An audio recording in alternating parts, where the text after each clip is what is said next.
আজি আমাৰ মিটিংটো basically uniform civil কোডৰ ওপৰত আহিছে বস্তুটো। জানে ইতিমধ্যে আমাৰ মাননীয় চিফ মিনিষ্টাৰ তেওঁ এটা কৰিছে, আমি তেওঁ বিলটো আমি পোৱা নাই এতিয়ালৈ। বিলটো কিন্তু পেপাৰত যিটো আমি পাইছোঁ যে আছাম কেবিনেট মানে তেওঁলোকে হেৰি কৰিছে, এপ্ৰুভ কৰিছে uniform civil code to be introduced in Assam legislative assembly. ইয়াতে যিটো আমাক কৈছে যে uniform civil code of Assam 26 bill will create a single uniform set of laws for all residents of Assam, excluding scheduled tribes and Adivasi communities, regarding marriage, divorce, succession, live-in relationship, and related matters. এই কেইটা আমি এতিয়ালৈ বিলখন আমি পোৱা নাই, কিন্তু যেহেতু আমাৰ চিফ মিনিষ্টাৰে এইটো কৈছে, এইটো পেপাৰত ওলাইছে, সেই হিচাপে এইকেইটা বস্তুত আমাক বক্তব্য ৰাখিব লগা আছে। আমি ডাইৰেক্টলি আমি সেইটো নকওঁ যে আমি উই অপ'জ ইট, আমি সেইটো কোৱা নাই। আমি ডাইৰেক্ট এইটো কোৱা নাই, আমি এইটো ছাপোৰ্ট, সেইটো আমি কোৱা নাই। অলপ বন্ধ কৰি দিয়া, অলপ বন্ধ কৰি দিয়া, মই অলপ দাম দিওঁ। এইবোৰ কাৰণত মই দেখিলোঁ বিভিন্ন সময়ত আমাৰ মাজত ভুল বুজাবি হ'ব পাৰে, আমাৰ মাজত বিভিন্ন মানুহে বিভিন্ন ধৰণৰ ষ্টেটমেণ্ট দি আছে। গতিকে আমি আজি মই বিশেষ কৰি আছাম চিভিল ছ'চাইটিৰ সভাপতি হিচাপে, মই ব্যক্তিগত হিচাপে মই এখন চিঠি দিছিলোঁ গোটেই সংগঠনৰ মুৰব্বীসকলক যে আপোনালোক আহক, আমি আলোচনা কৰোঁ। আমাৰ মাজে ভুল বুজাবুজি হৈছে, বিভিন্ন কমিউনিটি ভাবিছে যে ইউনিফৰ্ম চিভিল কোডটো নাহিলে কি হ'ব, আহিলে কি হ'ব, না আহিলে হয়তো গোটেই সমাজটো ধ্বংস হৈ যাব নেকি, এই ধৰণে কিছুমান বক্তব্য মানে ৰাখি আছে। সেইকাৰণে আমি আজি এটা সুস্থিৰভাৱে এটা আলোচনা কৰাৰ কাৰণে আমি তেওঁলোকক মাতিছোঁ। আৰু আপোনালোকক আমি এইটো ধন্যবাদ দিছোঁ যে যিকেইটা সংগঠন মাতিছোঁ, অসমক যে মেইন সংগঠন যিবোৰ আছে গোটেই তাত লিডাৰশ্বিপ আহিছে, কথা পাতিছে, বক্তব্য ৰাখিছে।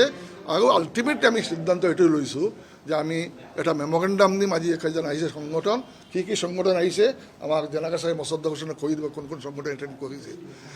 আমি আজি হেৰি কৰিছোঁ কি, আমি সিদ্ধান্ত লৈছোঁ যে আমি chief minister as a state head of the state হিচাপে আমি তেওঁক এটা মেমৰেণ্ডাম আমি পঠাম চব সংগঠনক হেৰি দি, যে আপোনালোকে যিমান ষ্টেক হোল্ডাৰ আছে ৰিলিজিয়াছ মাইনৰিটি ধৰ্মীয় সংখ্যালঘুসকলক ষ্টেক হোল্ডাৰ আছে, বিভিন্ন সংগঠন আছে, তেওঁলোকক নেতৃবৃন্দৰ লগত এটা আলোচনা কৰি আপুনি যদি ভাবে আমাক আমি আপোনাক কনভিন্স কৰিব নোৱাৰোঁ, তেতিয়া আপুনি যি সিদ্ধান্ত এইটো ল'ব, আমি পিছত আমি চাম। এইটো আমাক এতিয়া অনুৰোধ থাকিব যে আপুনি যিকোনো বিল অনাৰ আগত, যেহেতু এইটো ৰাইটছ নহয়, এইটো পাৰ্মানেণ্ট হেৰিটো নহয়, যে এনফৰ্চেবল ৰাইট নহয়, ফাণ্ডামেণ্টেল ৰাইটছ নহয়, এইটো ইউনিফৰ্ম চিভিল কোড, ইমান আৰ্জেঞ্চি অহা নাই।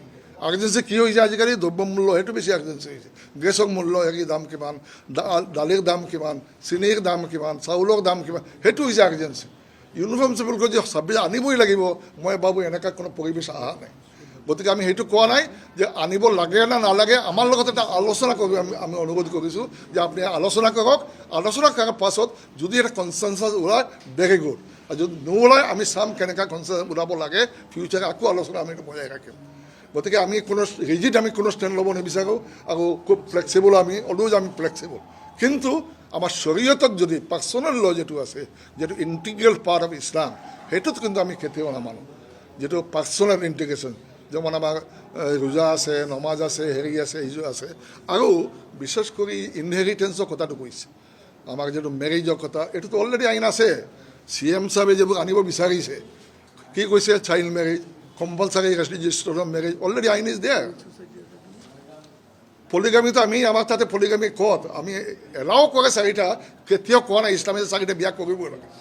আমাৰ তাতে লিখা আছে তুমি এটা বিয়া কৰা নিয়ম।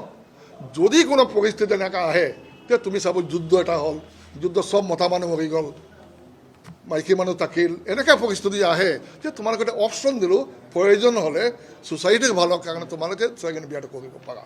এইটো নট তেনেকৈ কোনো অব্লিগেটৰী নহয়, মেণ্ডেটাৰীও নহয় যে চাৰিটা বিয়া কৰা। গতিকে এইবোৰ বস্তু আলোচনাৰ কথা আছে। তাৰপিছত আমাক কৈছে ছোৱালীবোৰে নাপায়, আমাৰ মহিলাই নাপায়। আমি দেখিলোঁ, আমি হিচাপ কৰিলোঁ, আমাৰ মহিলাই এজ এ ছোৱালী এটা পাব, এজ ৱাইফ এটা অংশ পায়, এজ এ মা এটা অংশ পায়, এজ এ চিষ্টাৰ এটা অংশ পায়। আল্টিমেটলি দেখা যায় মতা মানুহ বেছি পায়। গতিকে মহাৰণা এটা পায়, এইটো কম্পালচাৰী দিব লাগে এইটো। গতিকে আমি নাজানো, আমিও নাজানো, আমি বুজাব পৰা নাই।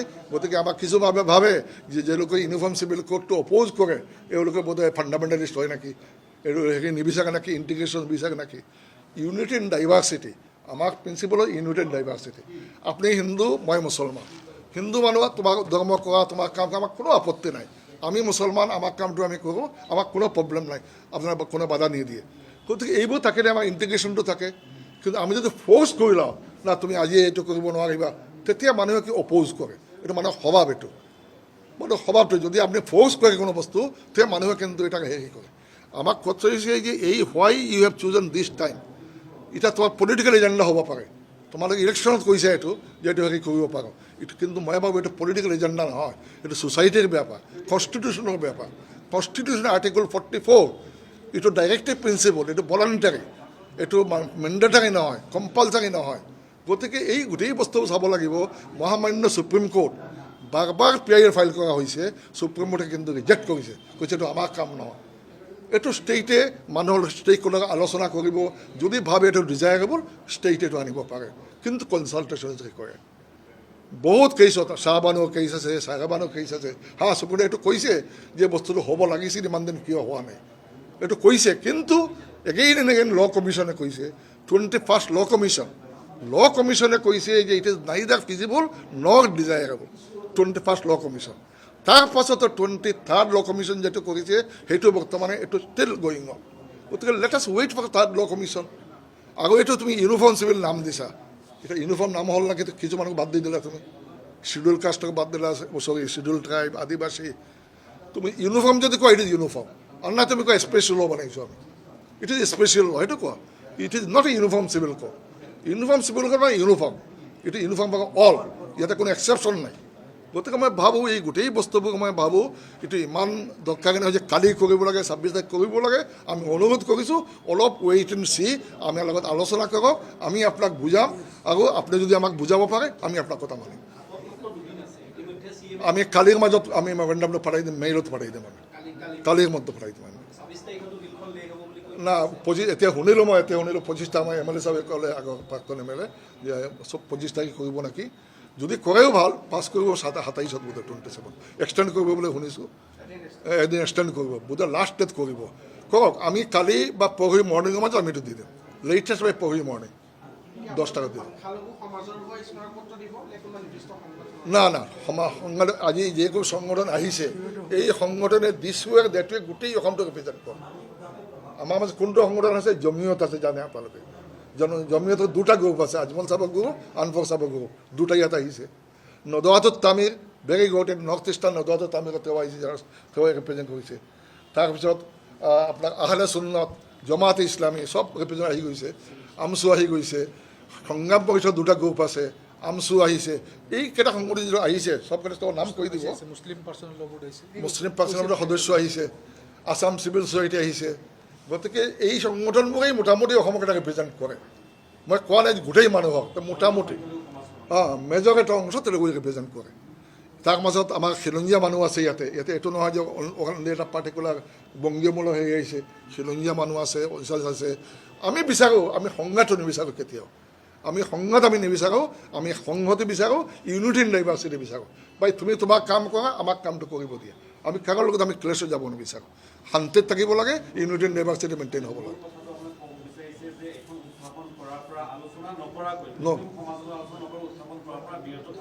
এইটো আমাক এটা অনুৰোধ থাকিলে, এইটো বিৰত থাকক। আমাৰ লগত অল ষ্টেক হোল্ডাৰ্ছ, মৌলিক সমাজৰ ষ্টেক হোল্ডাৰৰ লগত গোটেই সমাজৰ লগতো বহিব নোৱাৰিব। এইটো আপোনালোকক মই সেইটো কৈছোঁ আপোনালোকৰ মাধ্যমত যে আমাৰ অনুৰোধ থাকিল যে এই বিলটো যাতে, যিহেতু আমি কালি বা পৰহি লেটেষ্ট বাই পৰহি মৰ্ণিং আমি দি দিম, পাৰিলে আমি কালি দিব পাৰিম, হয়তো ইভিনিঙত মেইলত যিহেতু পঠাম।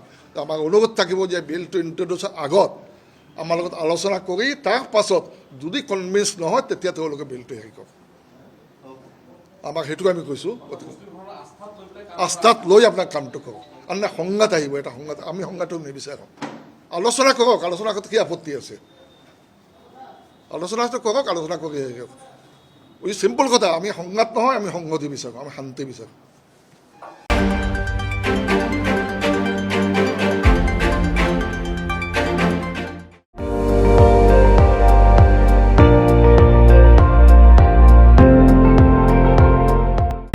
আপুনি চাই আছে ND24 সৰ্বশ্ৰেষ্ঠ নহয় সৰ্বোত্তমৰ দৌৰ